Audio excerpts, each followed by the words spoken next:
We view Ukraine as being a new economic superpower in the future with a very, very strong partnership with the United States. And I think history is watching right now for who is helping, and history is going to be very kind to the Ukrainian side. And what we do at this moment now really matters.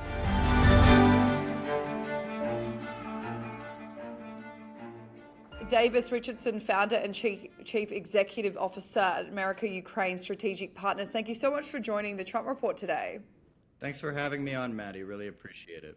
We need to start off with this breaking news that has come through just as you and I begun talking. So CBS and Sky News here in the UK are reporting that Ukraine has agreed to a peace proposal with only minor details to settle. Officials say, of course, we have no word from Russia yet, but just for our audience to understand what they're saying is a US official told CBS News that Ukraine's government had agreed to a peace deal brokered by the Trump administration to stop Russia's nearly 4-year assault. The American official and Ukraine's national security advisor said a common understanding on a proposal had been reached, with details still yet to be worked out. And just for everyone's understanding, the US was secretly holding talks today in Abu Dhabi with US Army Secretary Dan Driscoll, who had been chatting with Ukraine's military intel chief, and will discuss with the Russian delegate as well. So, I mean, Davis, this is huge news if it's true. Well, I think we have to, first off, I'd like to commend President Trump and the Trump administration through a peace through strength approach. The Trump administration has applied maximum pressure, not only on the Ukrainian side, but also on the Russian side, which is there were some sanctions that went into effect last week on Russia's two biggest oil suppliers. So he's really applying maximum pressure on both sides. I think with the initial 28-point plan that was released, there was some framing that the Russian side had did on the coordinated release of this. They were leaking different versions of it to U.S. media. So I think we need to approach this very cautiously. There's also two different realities happening right now.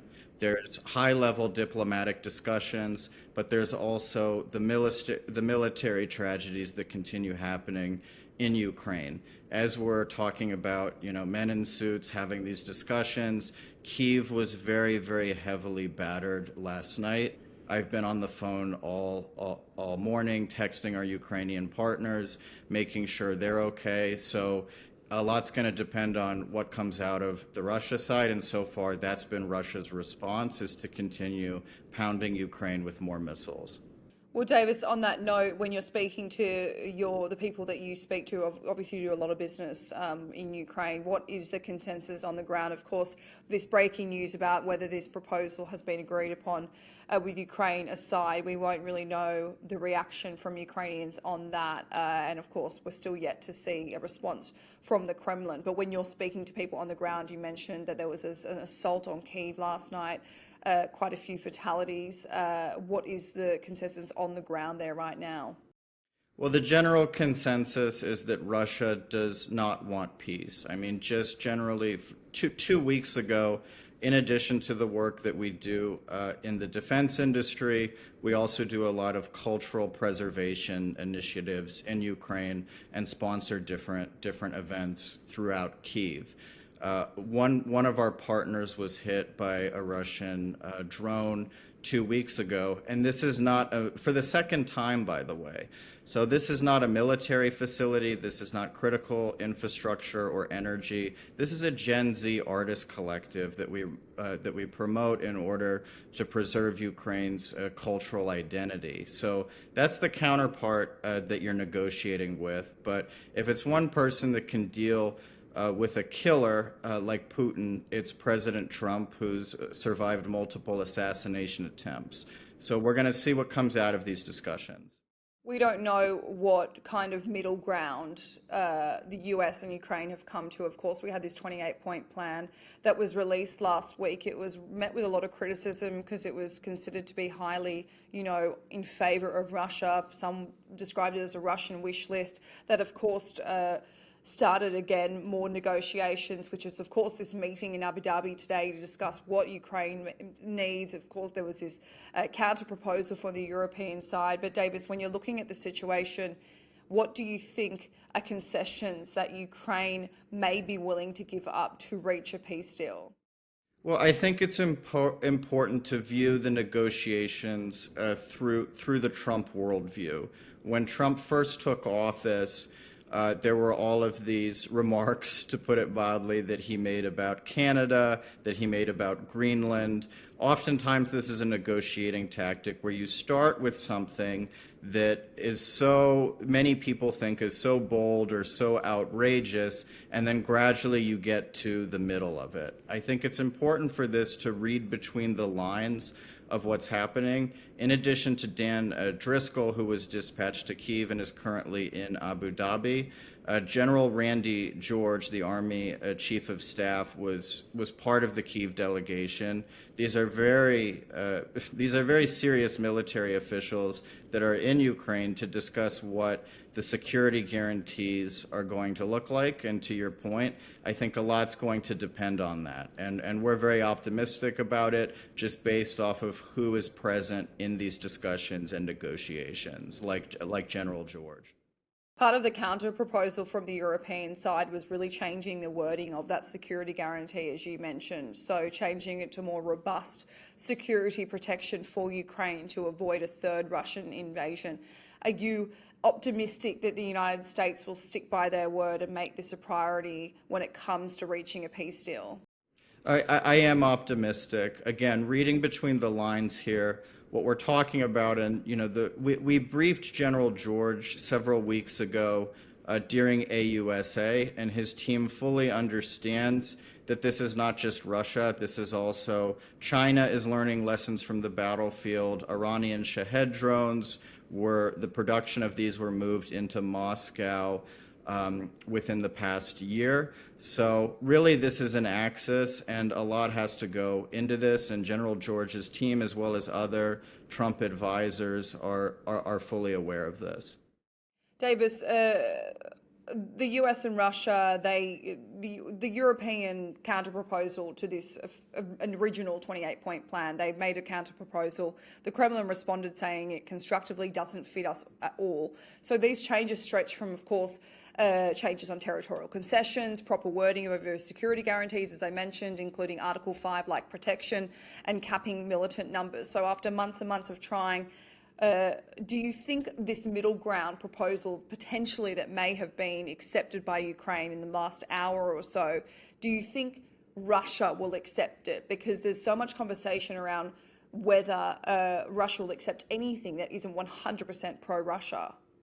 Well, I think you saw Russia's response last night, and I think I commend the Trump administration for the sanctions on the two Russian oil companies last week, and really using a peace through strength approach. But it should be noted that there's a Russian propagandist, Alexander Dugin, who's very well read in a lot of these Kremlin circles.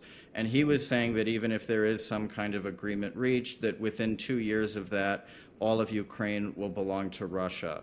When you look at the ideology that's driving these people, their view of Russian history is not that the biggest mistake in Russian history was the collapse of the Soviet Union, but the Bolshevik Revolution, because that dissolved the Holy Russian Empire. Holy Russian Empire, Kyiv, and Kievan Rus and St. Sophia Cathedral, where we have held events and we have sponsored Ukrainian culture, that is embedded in their current political DNA, and they want all of it. That being said, President Trump is very good at dealing with killers like Putin, and I think he's showing that United States is not going to be back down with this. The initial proposal was bold. A lot of people didn't like it and saw that it had some concessions towards Russia, but really that's what you have to start to jumpstart the negotiations, not between the United States and Ukraine, but between Ukraine and Russia. We're going to see what comes out of these discussions. So you think that it was almost used as a mechanism to jumpstart these negotiations, to have an original proposal be so extreme on the Russian side? I mean, that can't be argued. There was it was all Ukrainian concessions. Russia gave up nothing. So was this the tool that they were using to get everyone back in the negotiating room?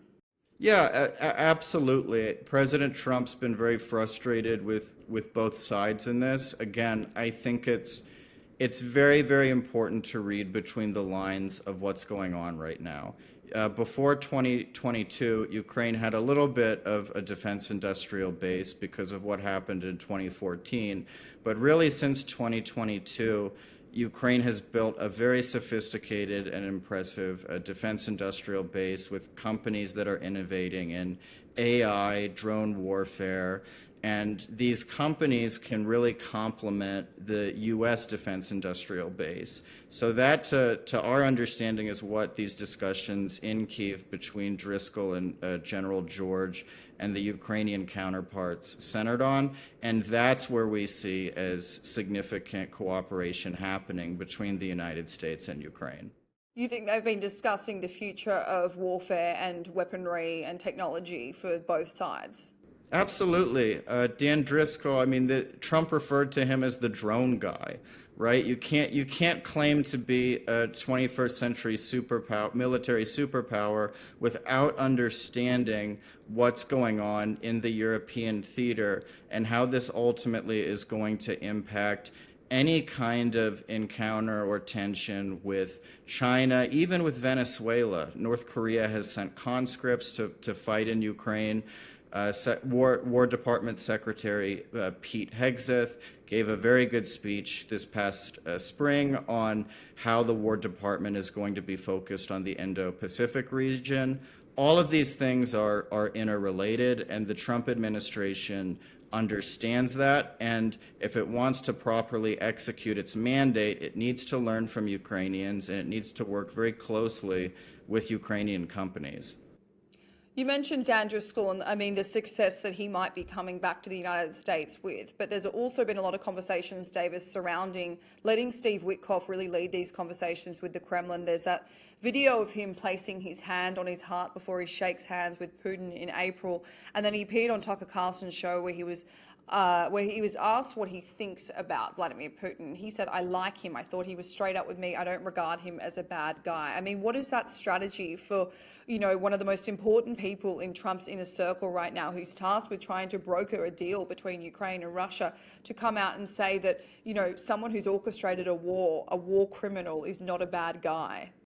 Well, Special Envoy Witkoff, it's his job to engage in very high-level diplomacy and make sure that both sides are heard with this. And unfortunately, even as there are these Russian strikes in Kyiv, you need two to tango, right? And you still do need to listen out and hear what the Russian position on this is. I'll also add that Special Envoy Witkoff has said very similar things about Israelis and Palestinians when he was negotiating that ceasefire agreement. So I wouldn't look too much into that. I mean, he is negotiating directly with his Russian counterparts, and we're very, very optimistic about the signals that have been given by Mark Rubio and very serious U.S. military officials. Well, on the note of Marco Rubio, Davis, there seems to be a lot of cracks in the Republican Party when it comes to ending this war. A lot of people aren't on the same page as Donald Trump. We've seen former Secretary of State Mike Pompeo say that any so-called peace deal that limits Ukraine's ability to defend itself would look more like a surrender. We've seen Republican Don Bacon say the president's comments on Ukraine have been reprehensible. He tends to blame Ukraine for Russia's invasion. I don't get it. I do not have confidence. And then there's even reports circulating that Marco Rubio and J.D. Vance are on opposing sides of where the US should stand on this conflict. So Marco Rubio is apparently more so pro-Ukrainian aid, helping broker a deal that benefits Ukraine, whereas J.D. Vance wants to strip any sort of aid, wants to kind of move on. So what are your thoughts on this clear divide within the Republican Party? Those were just a few examples. There was more that was being circulated in the last few days. Well, the U.S. lawmakers you're talking about, I would ask, What have they done to bring an end to this, and what have they done in regards to supporting Ukraine and ensuring a just and lasting peace?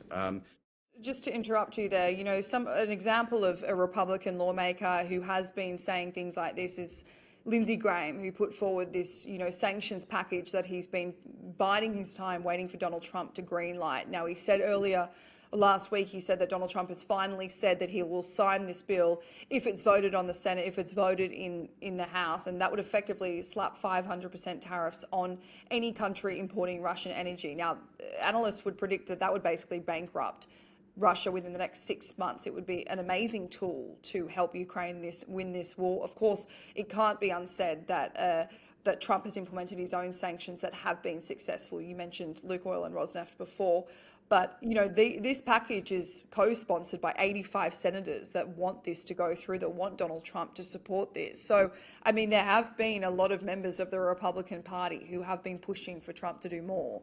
Well, I would add just on the Russian sanctions that went into impact last week. I mean, this is a very serious diplomatic tool. In particular, this is going to impact one of Russia's strongest allies in the Balkans, Serbia, which is reliant on one of the companies that you mentioned, and is going to push them closer to the European Union. They've kind of been sitting on to two ends of one chair in that regard. Regarding the recent proposal, what you're saying, let's see what happens. I am more frustrated on the European side, frankly speaking, which continues to buy Russian oil even while funding Ukraine's defense. President Trump is absolutely correct when he notes this inherent contradiction. It doesn't make any sense, and I would argue that as much as the Europeans are pushing back on what the Trump administration is doing,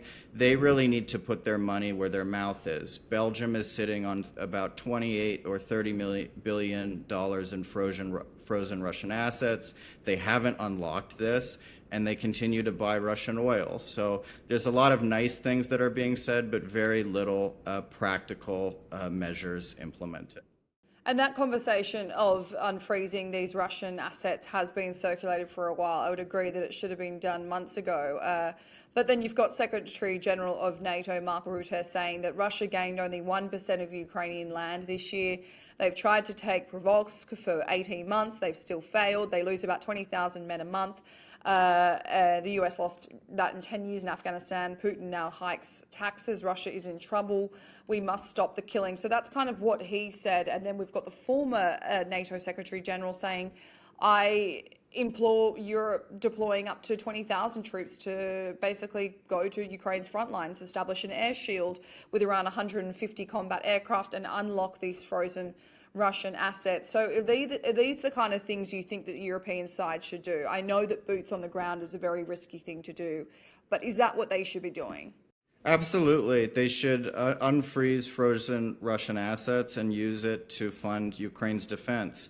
On the points that you mentioned on the correct observations that this has not been a successful military operation for Russia, that's absolutely true. And you see this in Ukraine's defense right now, where they recently developed the Flamingo long-range missile, and they're striking very, very deep into Russian territory right now that's largely gone underreported in the media. And I think, the media needs to cover and not have this framing that this is all an absolute disaster for Ukraine, because it is a Russian disinformation and media tactic. Ukraine has a lot of negotiating chips on the table right now, both with the long-range weapons it's developed and also the defense industry which has come up, which has tons of relevant frontline data and information which the United States needs right now. So we love both the United States and Ukraine. We want to see a peaceful resolution with this, and we want the United States and Ukrainian defense industries to really complement one another going forward in the future. Well, just finally, Davis, on that note, how do you think, in decades to come, we'll look back on the way in which Ukraine really rose to this situation with their limited resources, their limited understanding and troops, and they really I guess, honed down. It's been a war of drones, and it will probably continue to be so in terms of how the rest of the world will operate when it comes to, stockpile and how they approach wars. But Ukraine was really front and center of this. Will they go down in history for that? Absolutely. And our view, which which may be controversial to some people, but we view Ukraine as being a new economic superpower in the future, with a very strong partnership with the United States. And I think history is watching right now for who is helping, and history is going to be very kind to the Ukrainian side. And what we do at this moment now really matters. It is why our company AUSP has been on multiple 10+ missions to Ukraine, oftentimes lasting over 1 month since the full-scale invasion. It's why we invest in Ukrainian art and culture, and it's why we strike agreements and partnerships with leading Ukrainian defense manufacturers. The United States needs what Ukraine has to offer to go into the future. Let's do it together. Let's reach a peace agreement with this, and let's move forward. Davis Richardson, thank you for joining the Trump Report today. Thank you for having me, Maddie. Really appreciate it.